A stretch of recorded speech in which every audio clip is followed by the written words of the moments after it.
So what do you say, Aiden? Are you coming over or not? Aiden remained silent, gripping his phone tightly to his ear as Laura's sultry voice floated through the speaker. Laura's invitation is tempting, but I'm also worried about what it might lead to. I'm not ready to give up on my relationship with Ava just yet.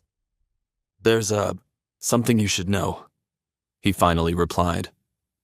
I'm married, and my wife just got out of the hospital. I don't think it's a good idea for me to come over tonight. Now it was Laura's turn to be silent. When she finally spoke again, the sultriness had disappeared from her voice, replaced with a bitter coldness. When did you get married? It's a long story. Why don't we talk about it some other time? Aiden suggested. Another moment of silence passed. Then Laura spoke again, firmly this time. Fine. Then you're coming to my house tomorrow. We have some important things to discuss, and this time, I'm not going to take no for an answer. Aiden chuckled. You can't give orders to the tiger, Naomi. I'm not speaking to you as the tiger. I'm speaking to you as a friend. Or is that a problem for you now, too? Great. The icy tone in her voice made her sound less than excited. Before you go, I have one more question for you. Sure. What is it? Asked Aiden. Who are you married to? Aiden hesitated for a moment. I guess there's no good reason not to tell her. Might as well get it over with. Ava Stone, he stated calmly. As soon as he said this, the line went quiet. Hello? Laura? There was no reply. Laura had hung up the call. Maybe I shouldn't have told her, Aiden worried, shaking his head. When Aiden got back to the Stone mansion, he parked Ava's car in the driveway and went inside. He went straight up to Ava's room and knocked on the door. Come in, he heard Ava call out in a shaky voice from inside the room. Hey, Ava. How are you feeling? He asked as he let himself in. Ava was sitting up in bed, looking as radiantly beautiful as ever. Her face fell when she saw him. Oh, it's you. Go away. I'm trying to sleep. Are you mad at me? Asked Aiden, even though he already knew the answer from the look on her face. Of course I'm mad at you, Ava snapped. You didn't do anything to protect me tonight. If Charlotte didn't know those guys, I might be dead right now. Maybe even worse. She shivered at the thought. Aiden sighed.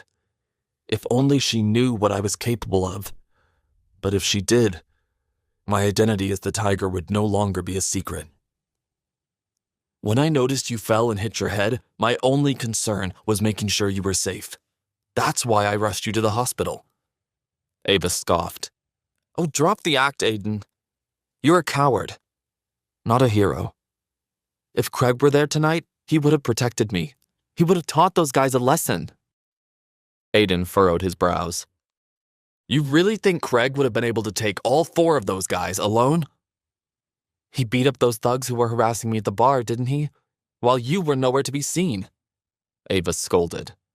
Aiden shook his head. You're wrong about Craig. And you're wrong about me. You're my wife now. And if anyone tries to hurt you, they'll have to do it over my dead body. Oh, don't remind me, Ava groaned. I never should have agreed to marry you. I should have married Craig instead. I don't love him either, but at least he can protect me, and he can also help me financially with my company. My mom was right about you. You're useless. Now go away and let me sleep. It's the least you can do. She rolled onto her side, facing away from Aiden toward the wall. There were so many things Aiden wanted to tell her. That he had fought bravely to protect her from Isaac and his men. That he was the one who had saved her at the bar, not Craig. That he had been thinking about her all day and had bought her a priceless diamond necklace. That he turned down Laura's invitation because he still wasn't giving up on their marriage. But he couldn't find the words. He turned around as he reached the door. I am looking out for you, Ava. And someday you'll realize it. Fate brought us together even though neither of us saw it coming. And as long as we're married, I will keep proving to you and your family that I'm a good husband and that I can take care of you. It doesn't matter if you love me or not. I'll keep trying anyway, because that's the kind of man I am." And with that, he turned on his heel and went down to his bed in the staff quarters to sleep. When Aiden woke up the next morning, his first thought was to check on Ava. "I know she seemed fine last night. The doctor didn't seem worried about her, but I have to make sure." He quickly got dressed, then headed up the stairs to her room and knocked. There was no answer, so he knocked again, louder this time. Still, there was no reply, so he called through the door. "Hey, Ava. Feeling any better this morning?" Still nothing. He started to worry. What if she isn't answering because something bad happened? He tried the handle and it was unlocked. He slowly opened the door, tiptoeing into the room quietly in case she was sleeping. He froze, completely unprepared for the sight that met his eyes. Ava was wearing nothing but a towel wrapped around her torso, and she was sitting on the bed, moisturizing her sexy legs and feet. Aiden noticed she had headphones on. That's probably why she didn't hear me knocking, he thought.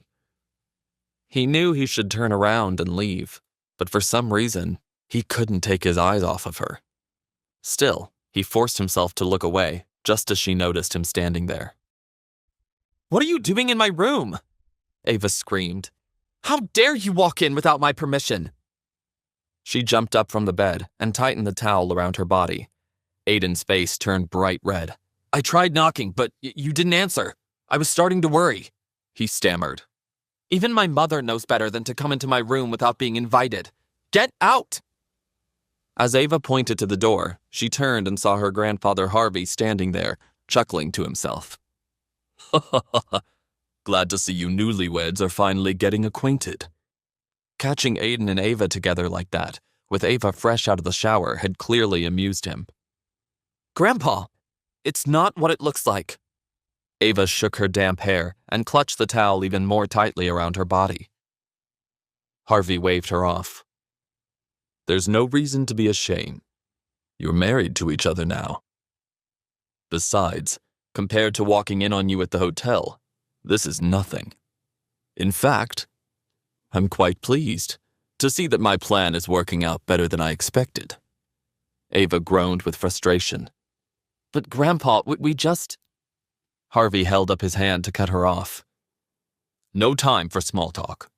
Hurry up and get ready, then come downstairs for breakfast immediately. Otherwise, we'll be late for an important meeting this morning.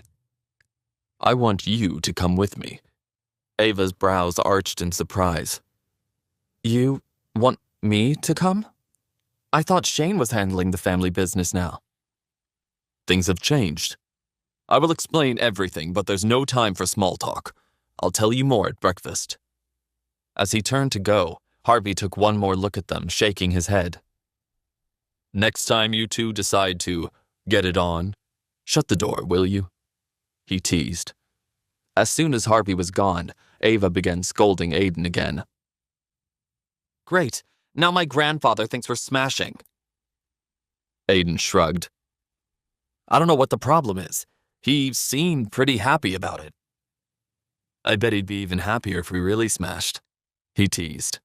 For a moment, they locked eyes, and Aiden thought he could detect a glimmer of desire, as if Ava was open to the idea, inviting him to kiss her.